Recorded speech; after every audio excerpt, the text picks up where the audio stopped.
ಜಿ5 ಇರುವಾಗ ನೀವು ನಿಮ್ಮ ನೆಚ್ಚಿನ ಶೋಗಳನ್ನ ಎಂದಿಗೂ ಮಿಸ್ ಮಾಡಿಕೊಳ್ಳುವುದಿಲ್ಲ. ಅದು ಸಂಪೂರ್ಣ ಉಚಿತವಾಗಿ. ಮನಸ್ಸು ಅನ್ನೋದು ಆಕಾರ ಇಲ್ಲದ ಜೀವ. ಅದಕ್ಕೆ ರೆಕ್ಕೆ ಕೊಟ್ಟು ಆಕಾಶಕ್ಕೆ ಬಿಟ್ಟಾಗ ಹಕ್ಕಿಯಾಗುತ್ತೆ, ನೀರಿಗೆ ಬಿಟ್ಟಾಗ ಮೀನಾಗುತ್ತೆ, ಕಾಲು ಕೊಟ್ಟು ಹುಲ್ಲುಗಾವಲಿನಲ್ಲಿ ಬಿಟ್ಟಾಗ ಜಿಂಕೆ ಆಗುತ್ತೆ. ಆದರೆ ಸಂದರ್ಭಕ್ಕೆ, ಒತ್ತಡಕ್ಕೆ, ಒತ್ತಾಯದ ಬಲೆಗೆ ಮಣಿದು ತಲೆಯನ್ನು ಕೊಟ್ಟಾಗ ಮನಸ್ಸು ಕದಡಿ ಅರಳುವ ಮುನ್ನವೇ ಮುದುಡಿ ಹೋಗುತ್ತೆ. ಆಘಾತವೇ ಇದಕ್ಕೆಲ್ಲ ಮೂಲ ಕಾರಣ.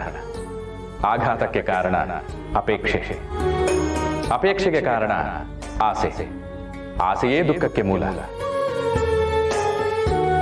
ಹಾಗಾಗಿ ಆಘಾತ ಮತ್ತು ದುಃಖ ಮನಸ್ಸನ್ನು ಕದಡುವಿಕೆಯಲ್ಲಿ ಸಮಾನ ಪಾತ್ರಧಾರಿಗಳು. ಹಾಗೆಂದ ಮಾತ್ರಕ್ಕೆ ಆಸೆಯನ್ನು ಬಿಟ್ಟು ಬದುಕುವುದು ಸರಿಯಲ್ಲ. ಆಸೆ ಇರಬೇಕು. ಹೂವಿಗೆ ನೋವಾಗದಂತೆ ಜೇನು ಮಕರಂದ ಹೀರುವ ಹಾಗೆ ಆಸೆ ಇರಬೇಕು. ಜೇನಿಗೆ ನೋವಾಗದಂತೆ ತುಪ್ಪ ಬಸಿಯುವ ಹಾಗೆ ಆಸೆ ಇರಬೇಕು. ಅಪೇಕ್ಷೆಯನ್ನು ಮೀರದಂತೆ ಆಸೆ ಇರಬೇಕು. ಕೈ ಮೀರಿದ ಕನಸುಗಳ ಕಾಣದಂತೆ.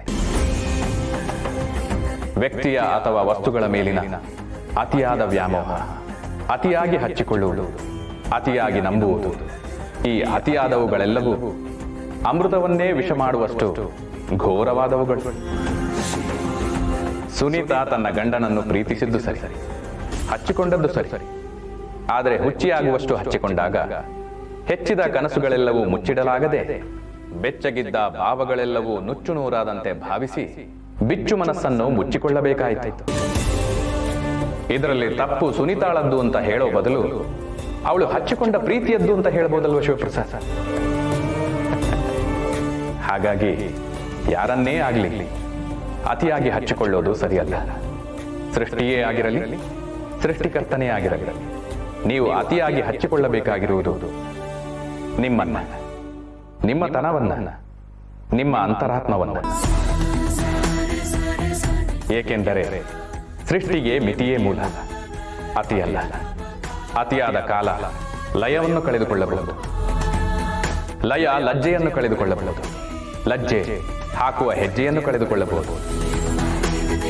ಬರುವಾಗ ಒಬ್ಬರೇ ಬಂದಿದ್ದೀರಿ, ಹೋಗುವಾಗಲೂ ಒಬ್ಬರೇ ಹೋಗುತ್ತೀರಿ. ಈ ಬಂದು ಹೋಗುವ ನಡುವೆ ಎಲ್ಲರನ್ನೂ ಪ್ರೀತಿಸಿ.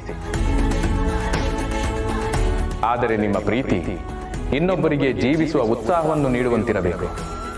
ಜೀವ ಹೋದ ಮೇಲೆ ನಿಮ್ಮ ಉತ್ಸಾಹ ಕರಗುವಂತಿರಬಾರದು.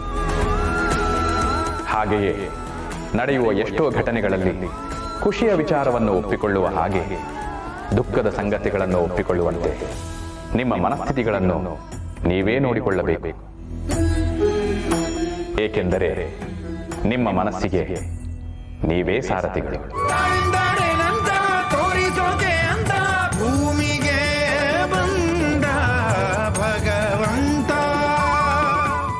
ಜಿ5 ಆಪ್ ಡೌನ್ಲೋಡ್ ಮಾಡಿ ಎಲ್ಲಾ ಸಂಚಿಕೆಗಳನ್ನು ಸಂಪೂರ್ಣ ಉಚಿತವಾಗಿ ನೋಡಿ.